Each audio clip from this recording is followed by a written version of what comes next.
Hello, welcome back. Car's going for a service this afternoon, and that means I'm probably not going to have the car for a couple of days or so, but I'm not really planning on going anywhere anyway this week because I've got so much I need to get on with. But I've just done the windscreen on the bus there with the film, so I'm quite pleased with that.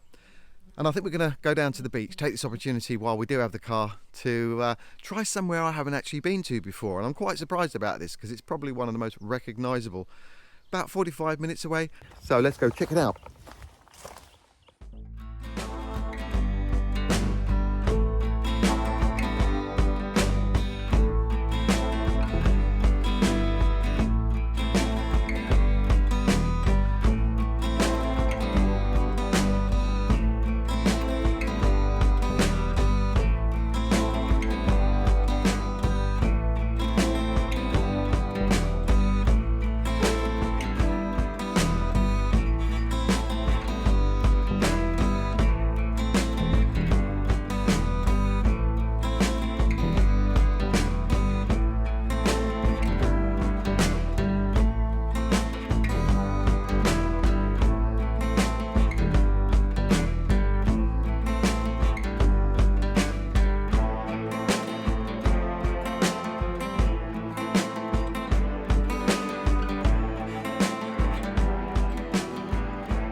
We're at the beach.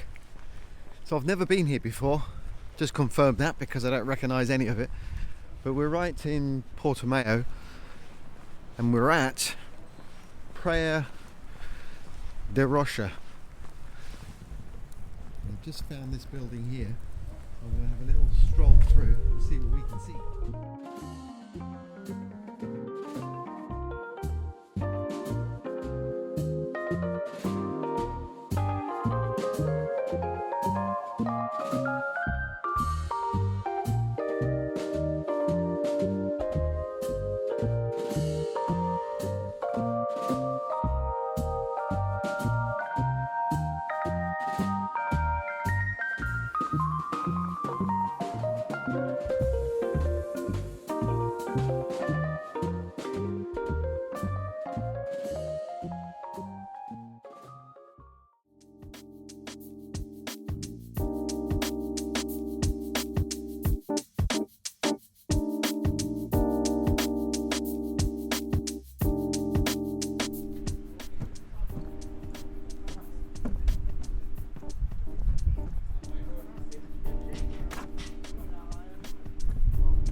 You know, I've just noticed there are so many dogs on the beach. I've just spoken to someone who lives here and they said, no, not a problem, no one minds. It's almost encouraged, I think, in the winter months because in the summertime it's a no-no. I got my poop bag. We have gone up into the car park over there, so hopefully they've done their business and won't need to go on the beach. So let's give them a go because that beach is seriously deep. And I no doubt Bert wants to go into the sea as well.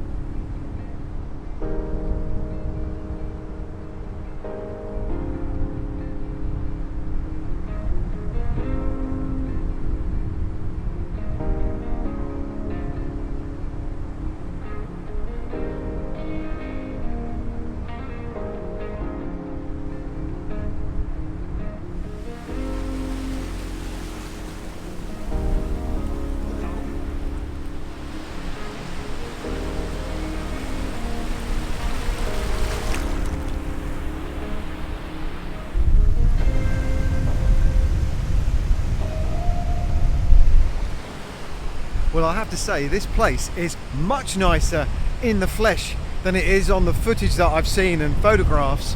This beach is immense, it's so deep, it's beautiful. Dogs are enjoying it, but I don't want to chance my luck. I'm going to take them back to the car.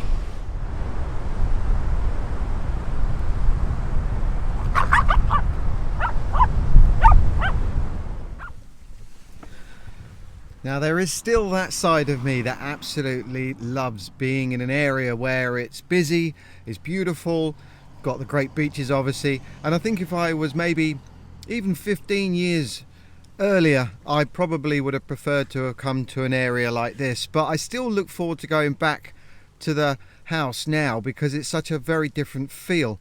But there is just something very beautiful about living in a town, especially something like Portimão, because it is, I mean, I didn't like it the first time I came here, I have to admit, but I think I came from a wrong angle and it was colder. But bearing in mind we're in February, bars are open, cafes are open, the beach is beautiful, and it's really well maintained around here as well. So there is that side of me that still keeps thinking maybe, but nah, we go home.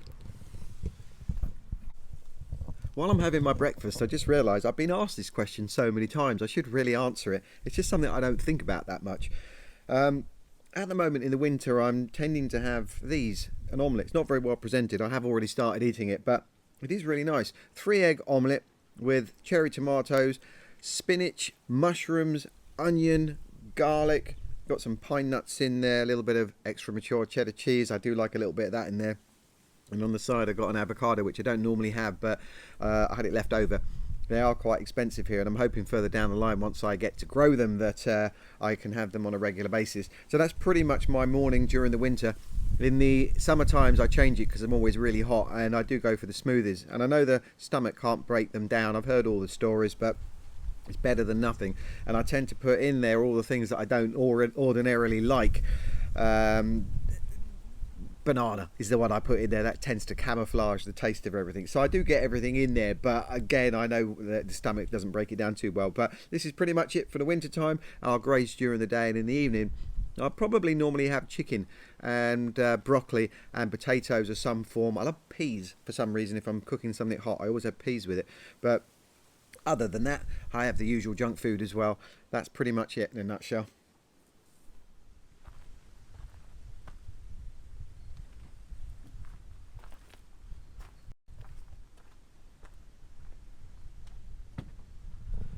Just come back from the mechanics. He can't now do the car until next week. But while I was on a walk yesterday with the dogs, I found this little bit of wood and it just intrigued me, so I went and popped it in the back of the car on the way back. So I want to show you it because I haven't seen knots like this before.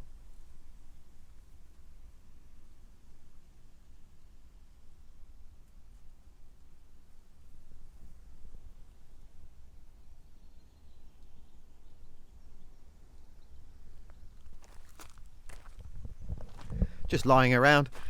I was just intrigued by those little swirly patterns in there. So I'm going to take the cork off it a bit later on after I've done my first job for the day and just see what that looks like, because it might be one of those things that's nice to have lying around.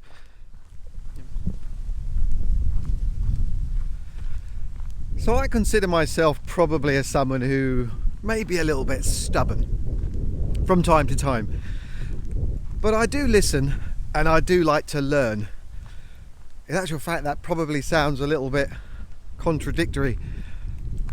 Maybe, I don't know. But anyway, I thought I was stubborn.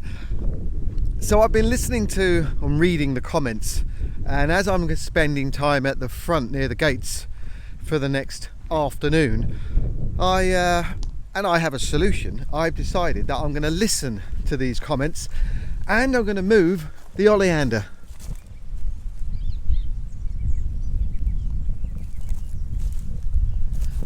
So as you know, I planted them all the way along the front, but the comments were saying how dangerous they are, they can kill me, they can kill the dogs and so on. Now I already knew that when I got them, I knew they were poisonous, but I didn't think much about it. As far as I'm concerned, I'm not going to go near them, and I think the dogs have great senses enough to not go wandering around there too much and then licking themselves. But you know, I'm not right on everything, and if I can take precautions, then it's worth me doing it.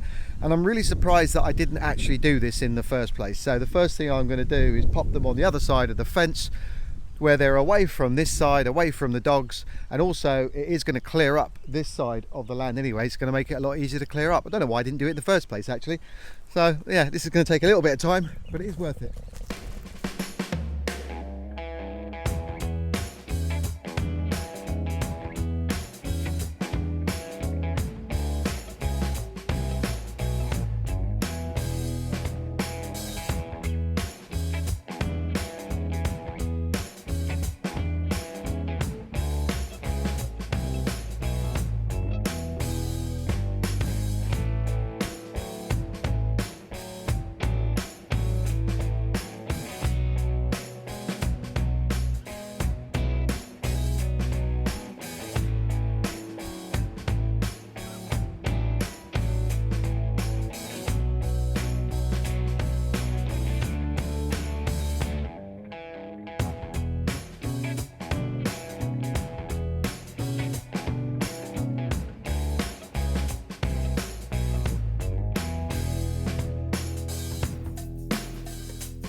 That definitely looks much better having the oleanders on this side of the fence. I really can't believe I didn't actually do that in the first place, because obviously it was making my life a little bit tricky on that side of the fence because I'd have to trim around it.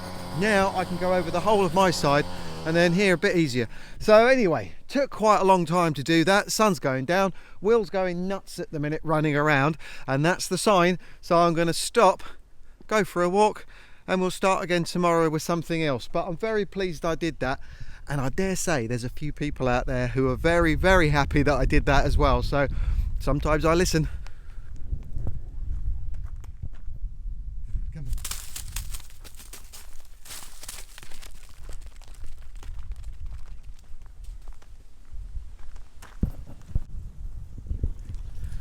Good morning. Another windy day today. It does calm down around about 4 o'clock, but right now it is blowing away. But it is a beautiful day. So I'm at the front again because I want to carry on clearing up around here. I got a taste for it yesterday and I really think putting those oleanders on the other side, as I've already mentioned, was a good idea. But now I want to concentrate on making sure that I clear all of this up. So I'm going to walk around, show you it first, and then I'm going to start stacking up the back of that bucket there and see if we can move it all to somewhere else where I can create another pile. So in the fenced off area I have around about 50 mature cork trees. There are, I think I just counted 40 young trees as well, and I've really seen those grow in the last year that I've been here, which is reassuring because this is really going to change the whole feel of the front area especially. But I do have, unfortunately, 4 dead ones. That one there, that one there, that one there, and one sneaky one around the back of the tractor over there. Now I'm not going to remove the trees completely because I kind of like them as a feature, but this one in particular I need to concentrate on because everything you see around the base here has fallen down in the last year. This tree is really rotten and there's a large tall branch coming up there, and that's what I want to cut off. Now cork trees are protected. I'm very limited what I can do, but bear in mind these are dead. I have someone coming in the next few weeks, hopefully now, an expert on cork trees, and he's going to tell me what the status is with each one of these trees. They don't have numbers on, unfortunately, so I've got no idea when they were last decorked. So he's going to tell me exactly when each one needs to be done again. Now I do know it's around about every 9 years, so hopefully we can get some numbers on there, but I'll come back to that another day when he's here, because I'm not giving you any good information at this point because I don't know myself. But what I do know is that these 4 need to be tidied up.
That is looking so much tidier.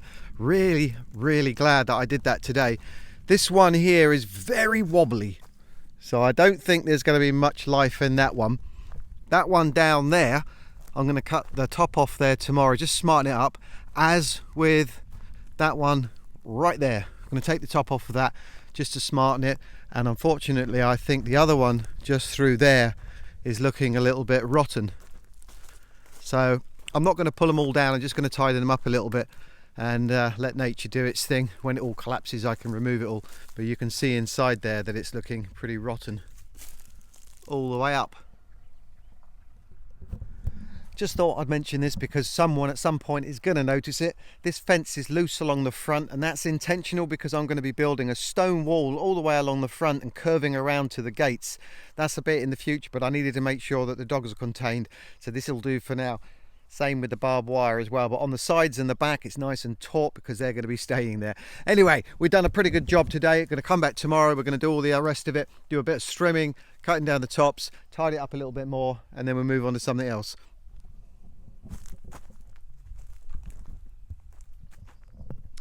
I don't know where the time goes. We're on Wednesday already and I completely lost track of what day it is.